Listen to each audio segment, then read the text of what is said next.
I'll preface my question by saying we recently brought in about 100 aerospace jobs to Riverside, and within 1 year they're looking at leaving Riverside. Most of the discussion here has been about more affordable housing or lower cost housing, and I think you're missing the compression. Why are we looking more at bringing up wages? I mean, we had an employer bring in jobs that are not service industry, but they're double the median rate in Riverside. I think our focus should be more on how do we attract employers that bring our pay rate up from being in the lower 34% to the upper 60, 70%, therefore making housing attractive and affordable. Thank you.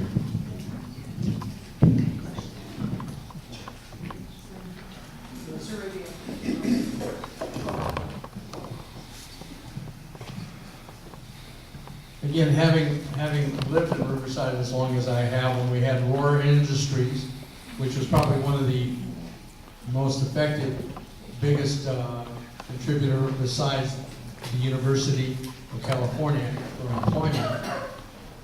Jobs here are one that I would have to say is one that we haven't caught up with. We can say that we're going to bring all these people in. We can say we're going to do all these things, but Riverside, as long as I remember, as long as I've been here, we were an hour away from the beach. We were an hour away from the mountains. We were an hour away from the desert. And we were basically a bedroom community. Now we have to change it. That's what we're saying. We need to change that.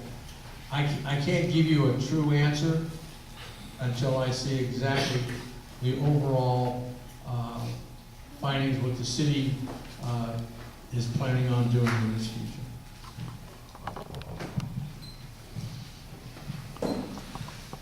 Thank you very much for bringing that up, because it is really important. Right now, we have an opportunity here in our city with 4 colleges that all have business, 3 colleges with business with business schools and RCC having business as their #1 major. Yet also we can go to CBU and see that they're doing pilot training at our airport. I was at the airport, Riverside Airport today, and seeing all the jobs with air mechanics and the various jobs that are there, the 130 stalls they're putting in for airplanes, and all the cars that are there that are helping the city helping the city with a $300,000 bill they're paying. That is a great thing. Yet here in our city, we have to ensure that whatever we do, those jobs at CAR, those jobs at the medical school, those buildings and the jobs that we're creating are affordable jobs. And that's why I mentioned that $18.50 an hour. It's important that we increase our wage. Thank you. I want to thank you for that question, and I absolutely accept the premise of it. That if we increase wages in this area, it is going to reduce the severity of the other problems that we're facing, all of them.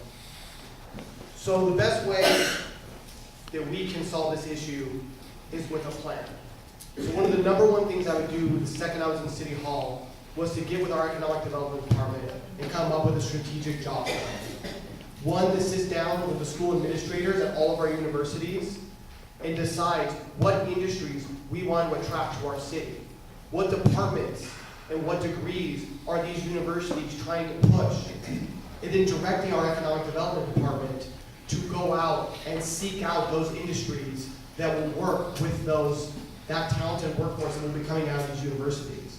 It's going to be complicated and it's going to be an issue, but it's something that if we put our mind to and come up with a firm plan that we can absolutely accomplish.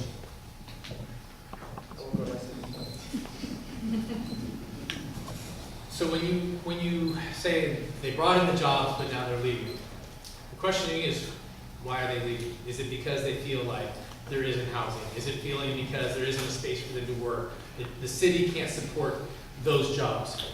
I would like to know, what is the root cause for that decision? Because it's not just one thing. Overregulation. Overregulation. So absolutely. So that's what we have to look at, and we have to have that discussion with that business, but not just that business. The other businesses that have left Why did you leave? Other businesses that have come in, you know the commercial real estate folks, right? They know the people that are coming in here. Why did they choose not to come to Riverside? Those are the things that we have to ask those questions. So that way we can develop a plan for the future to make sure that a business will choose Riverside now and choose to stay in the future. So it's not a simple question because we have to do our due diligence.